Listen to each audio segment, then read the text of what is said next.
How many of you are aware of the greatest love story that's never been told? Does anybody even know what that is?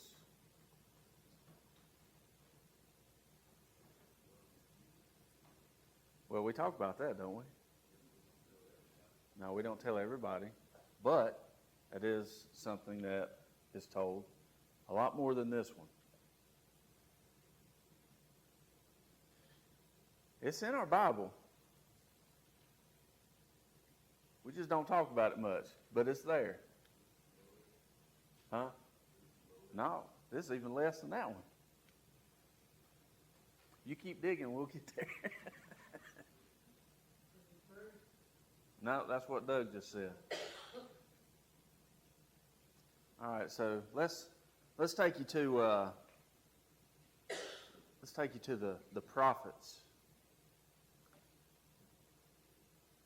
Now, the prophets during that time, that was the whole span of the period of prophets. There was a lot of things going on within the United Kingdom that caused it to be a divided kingdom, which you've heard me talk about before. The divided kingdom of Israel had become the northern part, which was called Israel, and the southern part, which was called Judah. And so, as you read through the prophets, that's how they describe the divided kingdom. They either call it Israel or Judah, but they're talking about the same real estate that we call all of Israel now, and what was the United Kingdom before that time, like under King David and under King Solomon. But it was during this period, not long after the divided kingdom started, what we find is a lot of questionable behavior amongst God's people. Now, the event that I'm talking about here is one that could really... Has anybody ever watched a Lifetime movie? Well, Doug was about to raise his hand. He was scratching his head. Look, I've watched one before or two. I've watched a few of them. But the thing is it's just like a Hallmark movie. It's got the same plot, use a lot of the same characters. You don't have to watch all of them to figure out what's going to happen. They're all pretty much the same. So, y'all know what I'm talking about then. Well, given the plot of this particular story, this event, it could fit a Lifetime movie, because what you have is you have a marriage by unusual circumstances. You have shocking unfaithfulness. You have children that are born to different fathers. You have the scandal and the shame of it all, the guilt. But then, like every good Lifetime and Hallmark movie, you have restoration and redemption.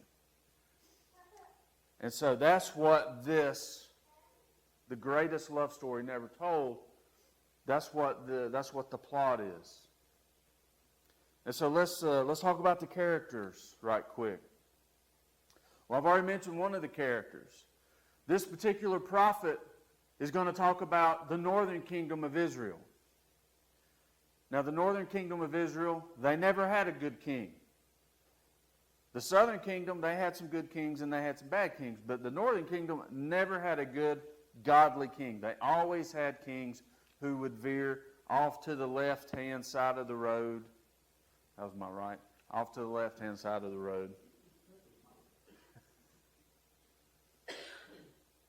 And they would go and follow after other gods and their practices. And so God was going to judge them. And so we find the greatest love story never told in the book of Hosea. Now, how many of you have ever read Hosea? I'm sure a few of you probably have. I'm sure a lot of you probably read it and said, man, what is he talking about?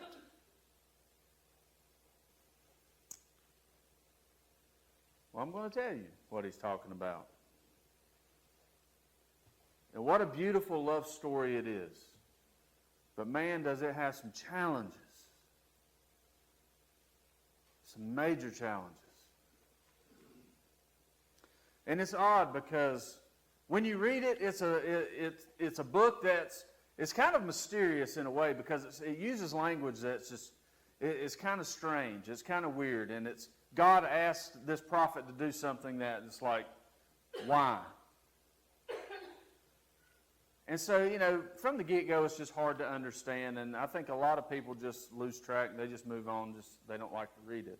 But I think if I explain it in the way that I'm going to, I think that you'll find some interest in it. And I think that you'll see the greater point that's in it.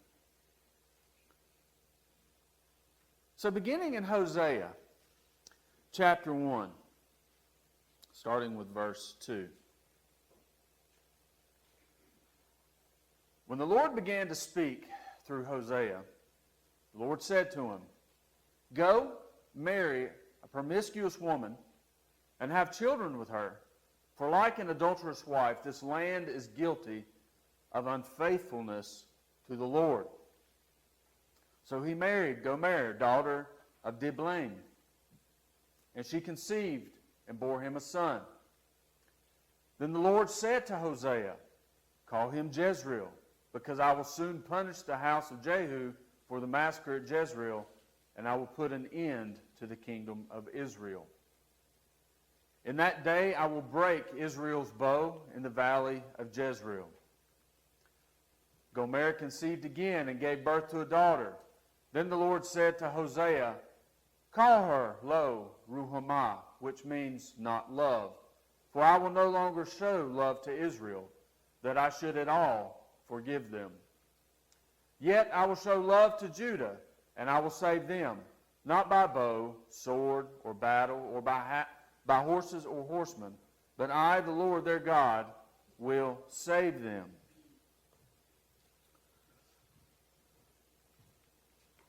After she had weaned Lo-Ruhamah, Gomer had another son. Then the Lord said, "Call him Lo-Ami, which means not my people. For you are not my people, and I am not your God." Now, it's crazy, right? Fits the plot of a Lifetime movie. Unusual circumstances, shocking unfaithfulness, children born to different fathers. Fits all that, doesn't it? Right there.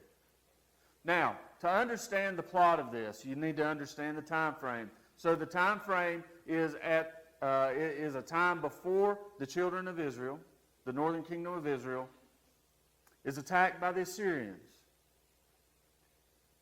and taken captive. And the northern kingdom is completely destroyed.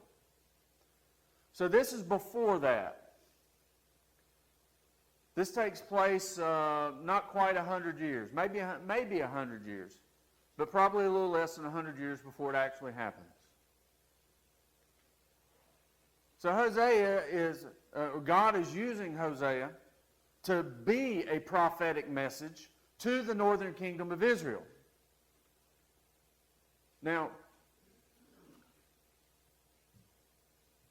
we always say the Lord works in mysterious ways. I would say this has to be one of his most mysterious.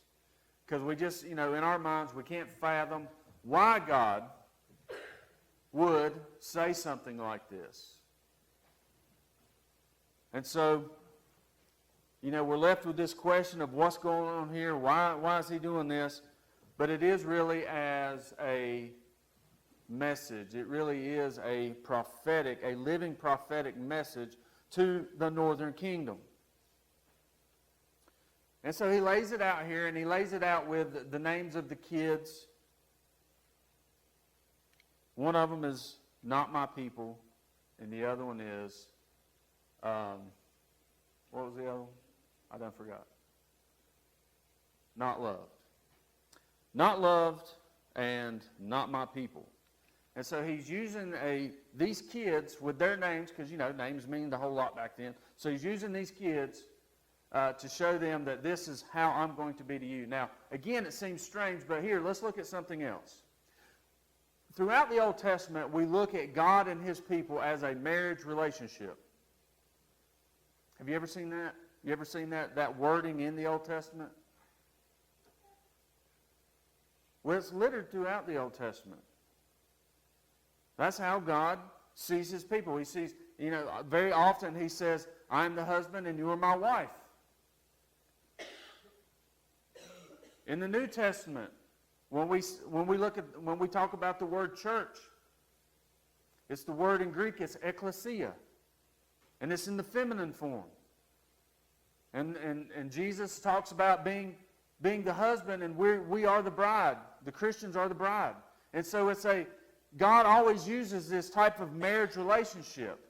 And so here's what he's saying. He said, we're in this like covenant relationship, and you are unfaithful. You have been unfaithful to me.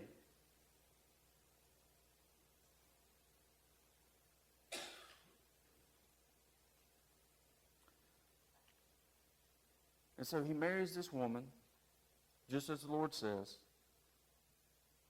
and she's an adulteress. He even says that she is a prostitute. And so obviously this was a strong message to the people. Now still, this doesn't look like much of a love story, does it? No, it doesn't. When we get to chapter 2, this is where the story changes into an allegory. So in the first chapter, this is Hosea responding to what God had said and was telling the story. Now here we're going to see in chapter 2 how this story is actually talking about Israel. So starting in verse 1, and we're going to read all of chapter 2, all right, just so we're clear here. Say of your brothers, my people, and of your sisters, my loved one. Rebuke your mother, rebuke her, for she is not my wife, and I'm not her husband. Let her remove the adulterous look from her face and the unfaithfulness from between her breasts. Otherwise I will strip her naked and make her as bears on the day she was born. I will make her like a desert, turn her into a parched land, and slay her with thirst. I will not show my love to her children, because they are the children of adultery. Their mother has been unfaithful and has conceived them in disgrace. She said, I will go after my lovers, who give me my food and my water, my wool and my linen, my olive oil and my drink. Therefore I will block her path with thorn bushes. I will wall her in so that she cannot find her way. She will chase after her lovers, but not catch them. She will look for them, but not find them.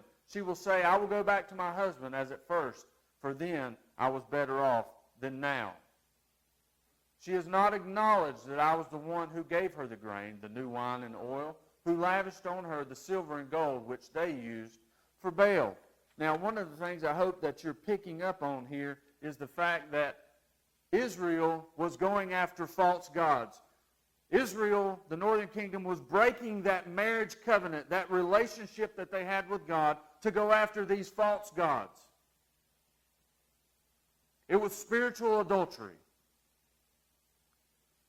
And so God was going to punish them severely. Now, if you notice, there was a warning there. At the very beginning, there was a warning talking about what he was going to do. Now, they could have done something different. They could have changed their ways. But they didn't. They continued to go after the idols. They continued to go after the Baals. And we talked about this in Bible study this past week, talking about the Baals. This was these gods was where they sacrificed to children, or they sacrificed their children, rather. So this was a very, very disgusting type of worship. It was evil, and that's what the children of God were lusting after. They were saying, hey, these gods are giving me these fine clothes and my food and my drink and my way of life. That kind of sounds like the world, doesn't it? Doesn't the world say, hey, all this stuff is coming from here and here and here, and they don't realize that it's actually coming from God. And so he is reminding them, hey, you're out there chasing that, But all those things that you think are coming from everywhere else, they're coming from me. And that was something that Israel knew. They knew better. Isn't that always the case whenever sin's involved? Is when the person who commits the sin knows better? It makes it more grievous. The northern kingdom, these people, they knew better. So in verse 9, God says, "Therefore I will take away my grain when it ripens, and my new wine when it is ready. I will take back my wool and my linen intended to cover her naked body. So now I will expose her lewdness before the eyes of her lovers. No one will take her out of my hands. I will stop all her celebrations, her yearly festivals, her new moons, her Sabbath days, all her appointed festivals. I will ruin her vines and her fig trees, which she said were her pay from her lovers. I will make them a thicket, and wild animals will devour them. I will punish her for the day she burned incense to the Baals. She decked herself with rings and jewelry and went after her lovers, but me she forgot, declares the Lord." So they're going after this. They're going after these idols, these Baals, because they had forgotten God. Do you really think they had forgotten God? No. Much in the same way that we do not forget God. This was a choice that the northern kingdom of Israel made. Hosea was not the only prophet who was prophesying, who was speaking on behalf of God to Israel. You might know another prophet by the name of Isaiah. He was also preaching to the northern kingdom of Israel at this time and said a lot of the same things. But they knew better. They knew better.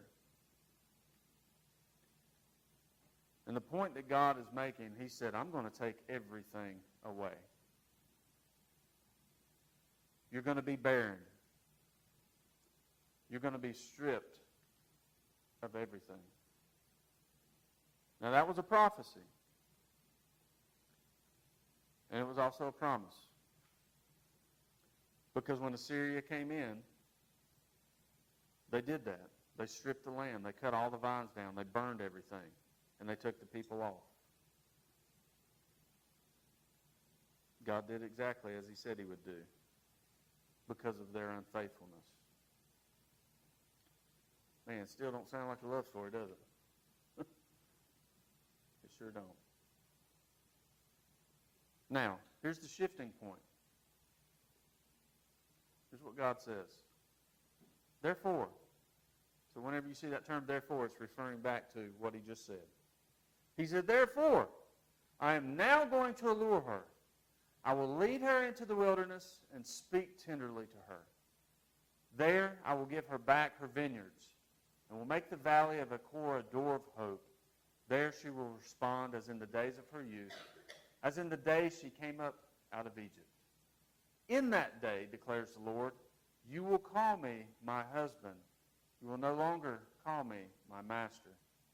See, God's saying there is going to come a day when you are going to call me husband again. It means that relationship, that covenant, one day will be restored. What's the great thing in a love story? Hope. I will remove the names of the Baals from her lips. No longer will their names be invoked. In that day I will make a covenant for them with the beasts of the field, the birds in the sky, and the creatures that move along the ground. Bow and sword and battle I will abolish from the land, so that all may lie down in safety. I will betroth you to me forever. I will betroth you in righteousness and in justice, in love and compassion. I will betroth you in faithfulness, and you will acknowledge the Lord. In that day I will respond, declares the Lord. I will respond to the skies, and they will respond to the earth. And the earth will respond to the grain, the new wine, and the olive oil, and they will respond to Jezreel. I will plant her for myself in the land, and I will show my love to the one I called, not my loved one. I will say to those called not my people, you are my people, and they will say, you are my God. Now, there's something very interesting here. There's a prophecy and a promise all wrapped up here. He says that I am going to restore this relationship. I am going to restore this marriage relationship, this marriage covenant. And oftentimes in prophecy, what we'll find, especially when it has to do with some sort of messianic prophecy, you can read it there's two interpretations that you can take at the same time. And this is one of those instances. Now, he's talking about his children, Israel. Because the northern kingdom of Israel, they will fall. But also the southern kingdom, they will eventually fall as well. But God is talking about a future time when his people will be able to come back to the land, and he will provide for them again, and he will make the land theirs, and they will prosper once again. That is a future prophecy, one that is not yet fulfilled. Do you know there's more Jews that live in New York than in the land of Israel? It's pretty amazing. So do you think he's restored Israel just yet? No, he hasn't. So that time is still yet to come. That covenant is still yet to take place. But here's that other side of that twofold prophecy. He told us, God had told us, he said, I will show my love to the one I called, not my loved one, the Gentiles.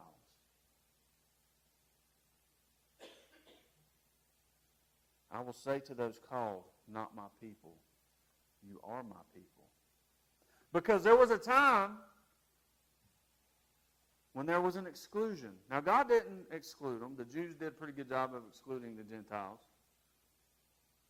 But God said there will be a day when I'm going to include the Gentiles because you people have been unfaithful. You have been spiritual adulterous. And so I'm going to bring another people who are not my people, and they are going to call me my God. You are my God. And we saw that with the new covenant. Who are those people? It's you and me. We are those people who we now say, you are my God. Because once we were not his people, but now we are. The book of Romans explains it very well. Paul talks about how in due time that the children of Israel will be grafted back into this. This relationship will come back together. And we will all worship together. Now, all of that was an allegory. It was using these visions to illustrate what was going to happen. And so now, when we get to chapter 3, here's where it shifts back to actual people. In Hosea chapter 3, verses 1 and 2.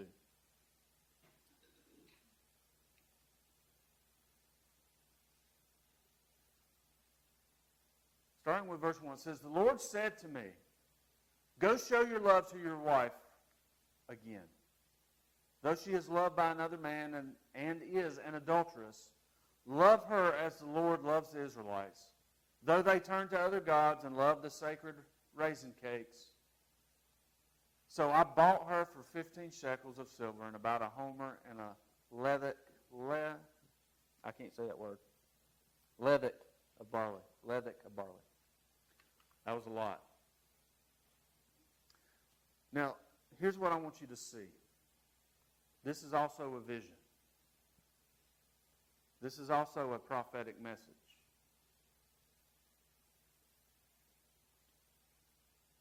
Notice God says, go and show your love once again.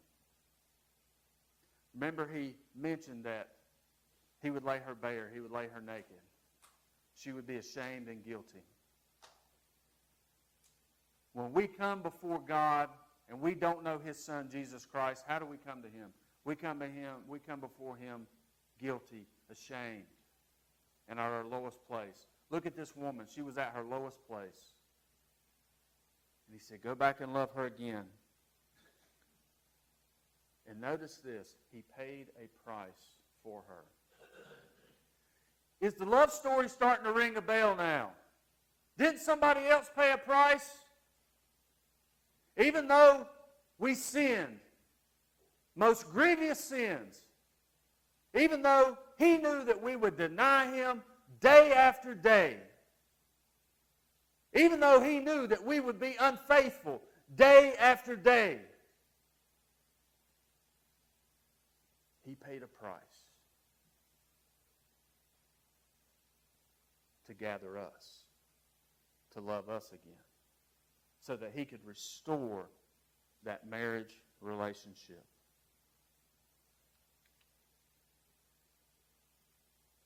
Jesus paid the price for our unfaithfulness. So you see how that unlovely story, a Lifetime movie, has now come full circle. Love her as the Lord loves the Israelites. That kind of sounds like something that Paul said in Ephesians. See, there he's showing again that marriage relationship, that marriage covenant that he wants with us. He wants us to be faithful. He doesn't want us to go chasing after other gods. And think about this. If we're not chasing after Jesus, then what are we doing? We're chasing other gods. So if you're not being faithful today to Jesus, who are you being faithful to? You're not being faithful to him.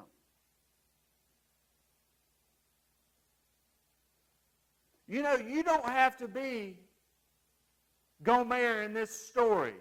You don't have to lose everything. You don't have to be naked, guilty, and ashamed to come before Christ to accept him today. You don't have to do that. You don't have to get at your lowest point in life to do that. Unfortunately, that's how most of us got here. It's because we had to go the hardest way possible. We had to go the worst way possible. We had to sin as much as we possibly could, hit rock bottom. But you know, we don't have to. Nobody here has to.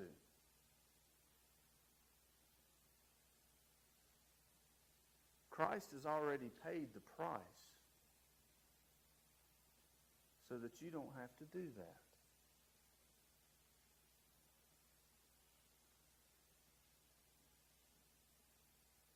As we were singing that one song, I was looking at that.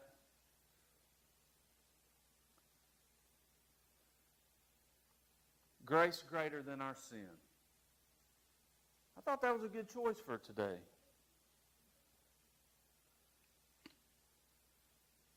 In the last verse, it says, marvelous, infinite, matchless grace, freely bestowed on all who believe. You that are longing to see his face, will you this moment his grace receive? Grace, grace, God's grace.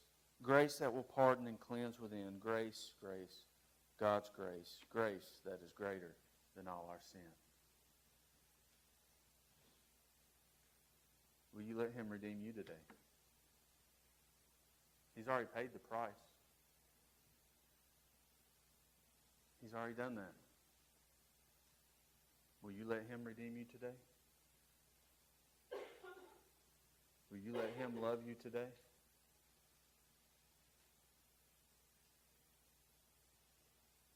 He's called us to be a faithful people. He's called us to be a holy people. And as I mentioned earlier, if we're not chasing after him, then we're chasing after everything else.